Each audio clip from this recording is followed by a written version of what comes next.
Hola, soy la licenciada Soria Urizar María Belén, soy licenciada en nutrición y hoy vamos a hablar de una enfermedad que la denominamos silenciosa, que es la diabetes. Antes de arrancar, vamos a empezar a nombrar algunos mitos y verdades para luego al finalizar de la charla tratar de ver si son verdad o son falsos. El mito número 1 es si el azúcar causa diabetes. El mito número 2, la canela, la cúrcuma y las flores de hibisco son 100% necesarias para curar la diabetes. El mito número 3 es que la diabetes tipo 1 es la diabetes más grave. Y el mito número 4 es de si los niños solamente tienen diabetes tipo 1 y los hombres y las personas adultas diabetes tipo 2. Ahora vamos a hablar de los datos epidemiológicos y las estadísticas en el mundo, cómo se está desarrollando, ¿sí? A nivel mundial, en el año 2017, se vio que había 425 millones de personas que tenían diagnosticado diabetes.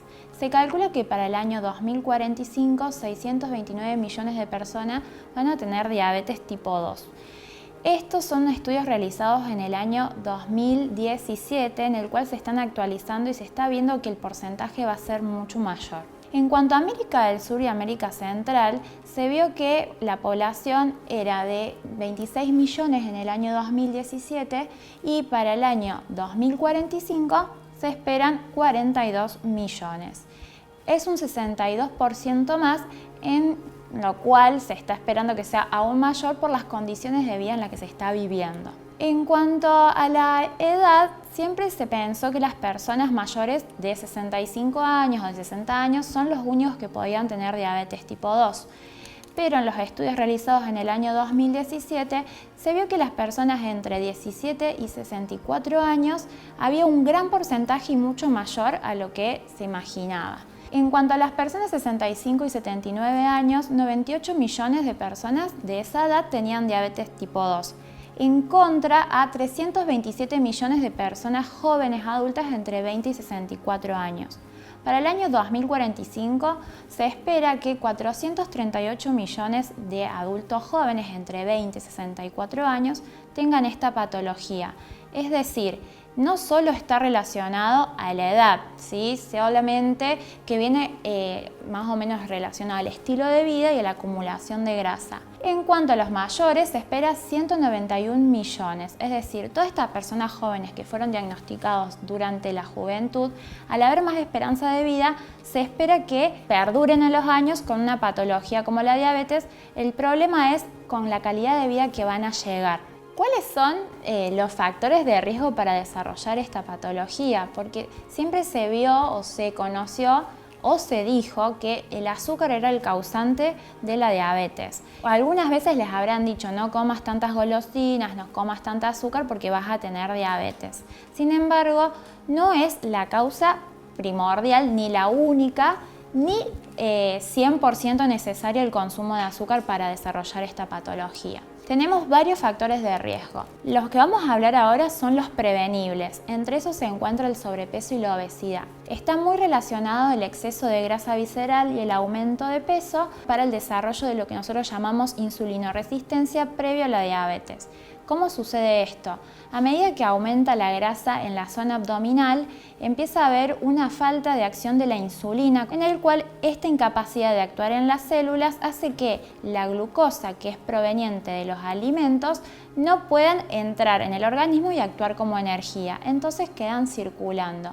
Este sobrepeso y obesidad relacionado a este incremento de grasa corporal hace que sea una de las grandes causantes del desarrollo de esta patología, aunque no es la única. La dieta no saludable, es decir, la alimentación relacionada al alto consumo de productos ultraprocesados, hace que sea un causante del sobrepeso y obesidad concomitante con esta patología, relacionado también a que las industrias han realizado productos altos en grasas y en azúcares y desarrollan resistencia en la cual la grasa interfiere en las funciones normales y metabólicas. Pero hay productos que nosotros los pensamos que son saludables y aún así son ultraprocesados porque tienen 88.000 ingredientes en el cual terminan siendo alimentos que no son tan saludables como uno lo piensa. Otro de los causantes es la falta de ejercicio. Ya venimos con el sobrepeso, la obesidad, la dieta no saludable y encima la disminución de transportes y de actividades físicas hizo que las personas sean más sedentarias. En las encuestas realizadas en el año 2018 en Argentina se vio que más del 50% tenía una actividad cotidiana muy baja y eran considerados sedentarios. Con el tiempo se espera de que esta actividad física diaria disminuya por el estilo de vida y las condiciones en que nos estamos encontrando en el país como en el mundo. Habrán visto que en los trabajos, por ejemplo, han cambiado una metodología en la cual han puesto una impresora para una grande cantidad de personas para que estas personas se levanten y se acerquen a la impresora para no estar más de 2 horas sentados todo el tiempo. Pero bueno, la gran preocupación es de los niños, ya que los niños y adolescentes también están disminuyendo la actividad física cotidiana por producto del uso de pantallas como el celular, la televisión, las computadoras y también la inseguridad que hace que los niños no salgan tanto a la calle, sino que se queden adentro del hogar. ¿Qué pasa? Uno lo relaciona mucho a la diabetes, como estábamos hablando, con las personas mayores, pero también actualmente se ve que niños de 11, 12 años, como de 15 años, ya tienen diagnosticado la diabetes tipo 2. Relacionado al sobrepeso, la obesidad, la alimentación poco saludable y esta falta de ejercicio. Otra, factor importante es la historia familiar. La parte genética es determinante. Por más que yo tenga todos los factores de riesgo, por más que yo no tenga el antecedente familiar, no la voy a desarrollar, pero sí voy a desarrollar otras complicaciones relacionadas al exceso de peso. Sí es importante la parte genética porque igualmente con el tiempo los genes van transformándose y puede generarse en un futuro una diabetes para nuestros familiares que van a venir más adelante. El tema es que si yo no me cuido, voy a desarrollar esta patología a poco o largo plazo, ¿sí? Entonces es muy importante el cuidado de los niños jóvenes y también los adultos. Y otro factor de riesgo es la presión arterial alta. Está muy relacionado el endurecimiento de las arterias con todo lo que es el exceso de grasa corporal y también con el desarrollo de la diabetes. También tenemos otros factores de riesgo, ¿sí? Que esto ya no se pueden prevenir porque son hereditarios, como la edad, ¿sí? Es verdad que a medida que aumenta la edad, las células se van envejeciendo, el metabolismo va cambiando, entonces tenemos más probabilidades si tenemos la parte genética más predispuesta y todos los otros factores de riesgo relacionados. Otro de los factores a tener en cuenta es la diabetes gestacional. Las personas que tienen diabetes durante el embarazo tienen más riesgo a futuro a tener nuevamente la patología. Si durante el embarazo no nos cuidamos y tuvimos desarrollada esta patología gestacional y tuvimos malos controles metabólicos y glucémicos, es probable que la patología continúe. Hay veces que en el embarazo solamente dura el embarazo, a terminar el embarazo se controla, la patología ya se fue, pero quedó con una predisposición para tenerlo a futuro. También es importante porque el niño sí puede nacer con la predisposición genética si no nos cuidamos o nace con un exceso de peso, es decir, con un peso mayor a 4 kilos. Entonces es muy importante tener en cuenta cuánto estamos aumentando durante el embarazo y tener una alimentación saludable durante el embarazo. Y otra de las patologías muy relacionadas es el síndrome de ovario poliquístico. La insulina, que es una de las hormonas, es la causante general, de la interacción y de la respuesta de las células para recibir y funcionar normalmente. El síndrome de ovario poliquístico tiene una falla en la recepción de esta insulina porque compiten por unos receptores que se encuentran en el ovario. Entonces hace que la célula y el receptor de esta hormona no funcione normalmente y hay que tener más cuidado. ¿Cómo yo puedo estar atento a ver si puedo desarrollar esta patología teniendo en cuenta todos estos factores de riesgo? Tenemos varios síntomas a tener en cuenta. Hay que saber que la denominamos la silenciosa porque no produce dolor. Entonces, cuando ya está diagnosticado o ya tenemos síntomas muy avanzados, puede ser que ya lo hayamos tenido desde antes. Uno de los síntomas es las ganas de orinar constantemente, ¿sí? Que nosotros lo llamamos como poliuria. El cuerpo hace como un exceso de eliminación de líquido producto a que las glucosas están altas permanentemente. Entonces, de algún lado tienen que tratar de bajar esos niveles y trata de eliminarlos a través del riñón. Otra de los síntomas a tener en cuenta es la sed excesiva. Habrán visto que muchas personas están constantemente durante la noche levantándose a tomar agua y, secundario a eso, a orinar. El hecho de tomar agua es por una cuestión del cuerpo que, al tener nuevamente las glucosas altas, hacen que necesite agua para tratar de diluirlo y no esté tan concentrado. Entonces, tomamos agua y vamos constantemente al baño. El otro síntoma es la falta de energía. El organismo no está recibiendo la glucosa, que es muy importante, proveniente de los alimentos, ya que la insulina no los puede hacer ingresar, el cuerpo necesita energía y se sienten muy cansados. ¿Qué sucede? Hace que nosotros queramos comer más porque de algún lado quieren sacar la energía. Entonces, ¿qué viene secundario a eso? La ingesta excesiva, que nosotros lo llamamos como polifagia, ¿sí? Entonces, comemos mucho, orinamos mucho, tomamos mucha sed. ¿Y qué sucede? Por más que esté comiendo mucho, pierdo peso. ¿Por qué perdemos peso? Porque el cuerpo no está consiguiendo la energía necesaria de estos alimentos y acude a los músculos.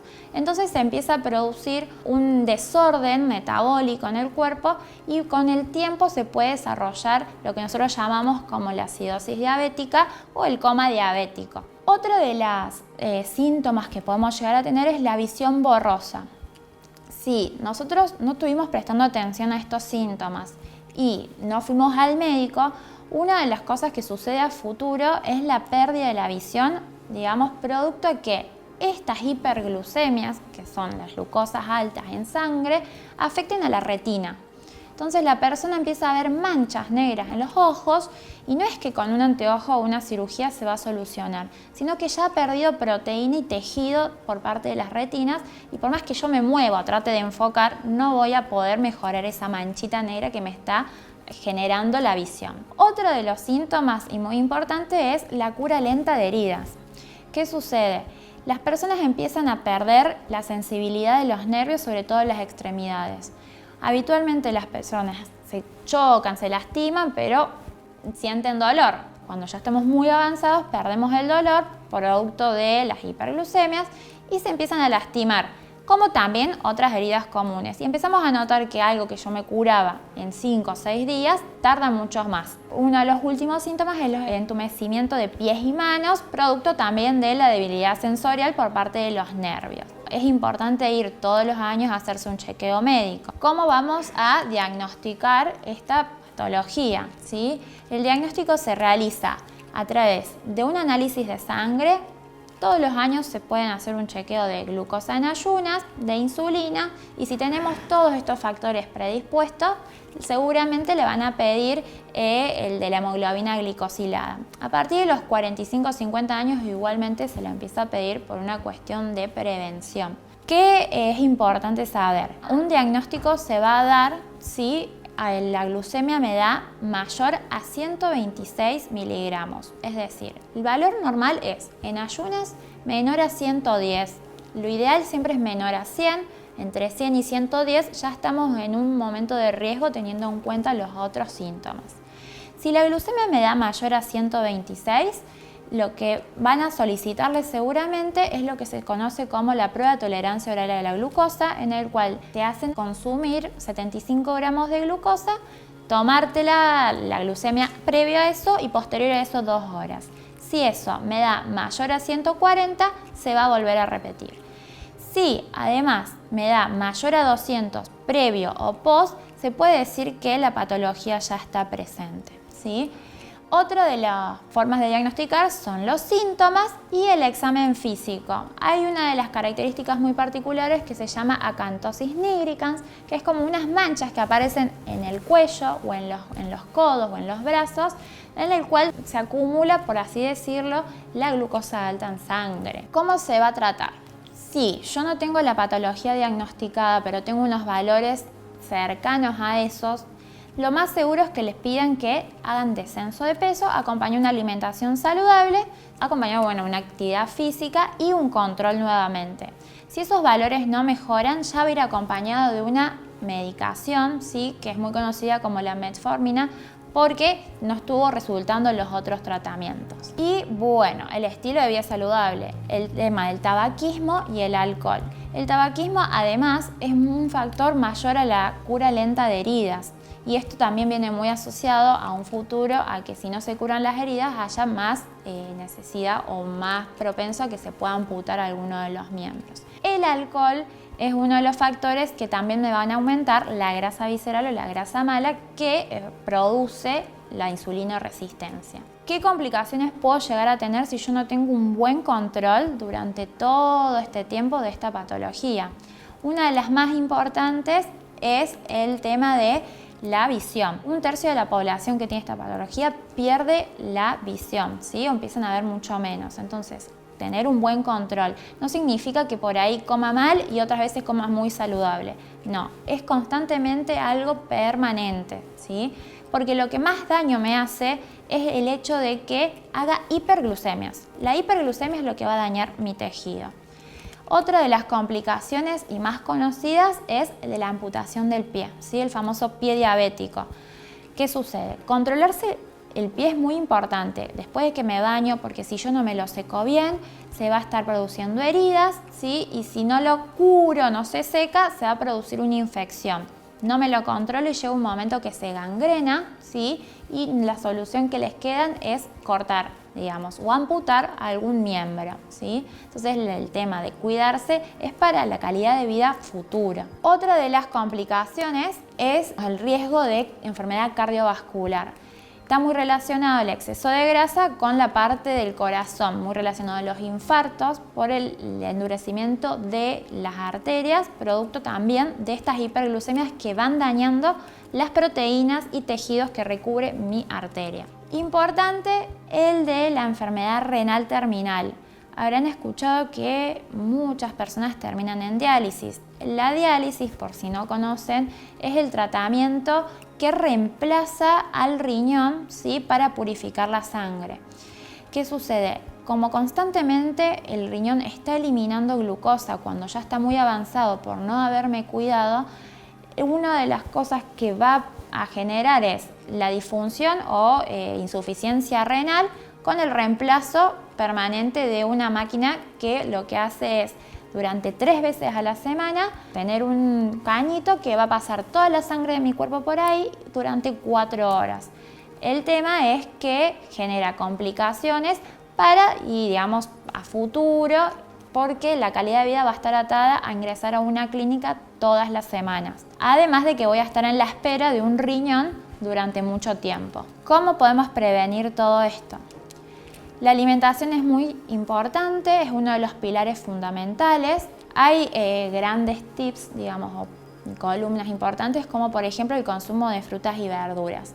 Nosotros recomendamos más o menos 5 porciones de frutas y verduras al día, en el cual la mitad debe ser de verduras y la otra mitad de frutas. Lo importante de esto es cómo yo voy a consumir las frutas. Sobre todo, las verduras son importantes que sean crudas y cocidas por el contenido de fibra, ya que van a ayudar que mis glucemias traten de no hacer grandes picos.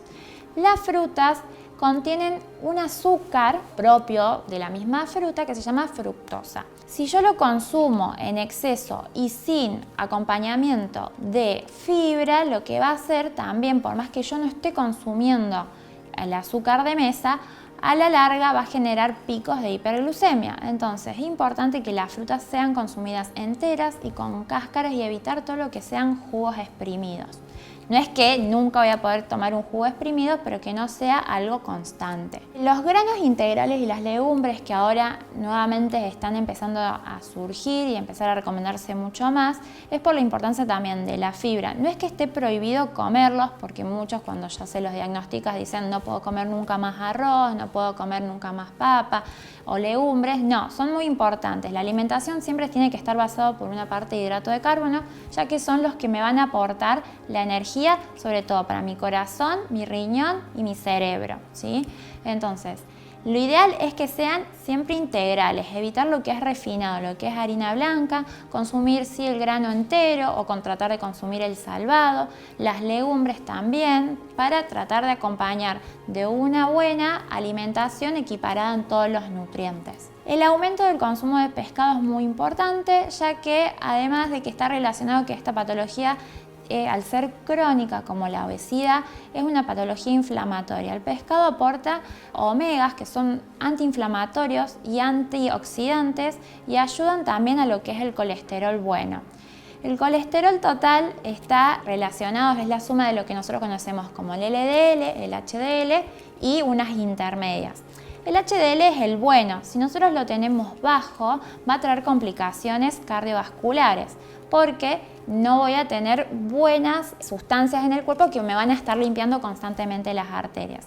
Y si tengo los LDL o el colesterol malo conocido, ¿sí? Lo que va a hacer es tapar mis arterias. Entonces, a través del consumo de pescado y el consumo de lo que son grasas saludables como palta, frutos secos, aceitunas, aceite de oliva, lo que va a ayudar es a la circulación de mi sangre, evitar complicaciones cardiovasculares y ayudar también a que no haya una grasa visceral acumulada en grandes cantidades y así poder mejorar la insulina que funcione como corresponde.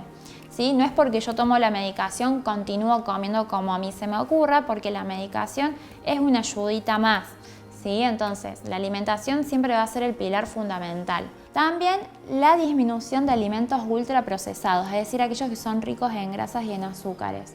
Muchos alimentos uno cree que porque dice 0% colesterol, 0% azúcares, son saludables porque son también denominados light. El hecho de que sean light no significa que sean 100% saludables, porque también les agregan un montón de sustancias que pueden perjudicar. Una de esas sustancias es el jarabe de maíz de alta fructosa. ¿Sí? Muchos productos industrializados les cambian algunas preparaciones, cambian algunos ingredientes como por ejemplo el azúcar, pero le terminan poniendo jarabe de maíz de alta fructosa, que es peor, ¿sí? Entonces, al momento de hacer compras, tratemos de elegir productos que tengan menos cantidad de ingredientes y sobre todo que no tengan este ingrediente que es el jarabe de maíz alta fructosa. Y por último, la disminución de alcohol y de gaseosas.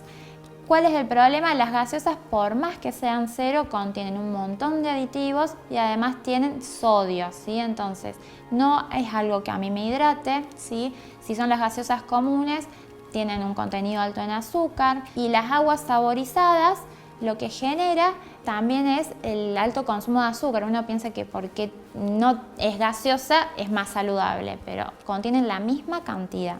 En cuanto al alcohol, el cuerpo cuando consume alcohol lo que hace es tratar de desintoxicarse. Entonces va a utilizar la energía proveniente del alcohol y lo demás va a utilizarlo como secundario. El alcohol contiene más calorías que los otros nutrientes, entonces va a costar más encima utilizarlos y después lo va a eliminar. Y todo lo otro que consumí va a quedar como en segundo plano.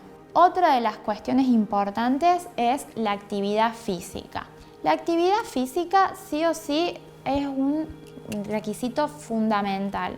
Por más que yo coma saludable, si yo no lo gasto, no hago actividad física, no me muevo, esa energía se va a quedar en mi organismo. No es que la grasa se va a mover por más que yo coma saludable. No, hay que gastarla. Entonces es necesario que los niños y los adultos hagan actividad física diaria, de acuerdo a lo recomendado. Sobre todo las personas adultas que hagan algo acorde a lo que uno puede. Los niños, primordial tratar de tenerlos 1 hora al día en movimiento, alguna actividad física rutinaria o algún ejercicio, ya que el sedentarismo que está empezando a ver es impresionante. En cuanto a lo que es la disminución de peso, ayuda muchísimo a la solución y al mejor funcionamiento de la medicación si estamos medicados o a la prevención para evitar todo esto de la resistencia a la insulina, producido por sobre todo la disminución de la grasa visceral. Lo importante no es bajar de peso a base de músculo, porque el músculo es lo que yo más necesito para que mi cuerpo funcione mejor. Entonces, la idea es tratar de movernos para bajar grasa y tener el músculo bueno que va a ayudar a que mis glucemias traten de mantenerse permanentemente estables. Todo esto también es para las personas que no tienen diagnosticado, o sea, esto es para prevenir. Entonces, si yo a mi páncreas le estoy exigiendo todo el tiempo un exceso de producción de insulina para bajar o tratar de mantener estable mi cuerpo, llega un momento que esto se va a agotar. La disminución del estrés.